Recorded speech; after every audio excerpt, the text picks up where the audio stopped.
இந்த தளபதிக்கோ அல்லது உதயநிதிக்கோ சவால் விடுற யோகிதை இந்த ஆதவர்ஜுனருக்கு கொஞ்சம் கூட கிடையாது. சொல்றாரு ஒரு தேர்தல் ஒரு மேயர் கூட வர முடியாது, வரலாறு தெரியாம பேசுறாரு.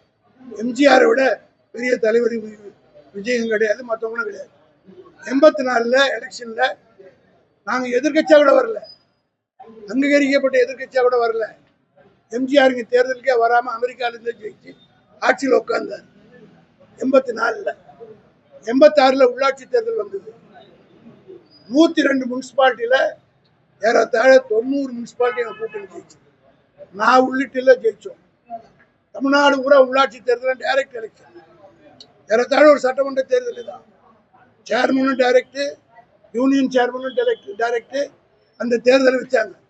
நான் வந்து கேட்கிறேன், 6 மாசத்துல எலெக்ஷன் போய் ஜனவரியில் வை, ஒரு மேயராக நீங்க வந்தீங்கன்னா நான் ஒரு பக்கத்து சேர்த்துக்கிறேன்.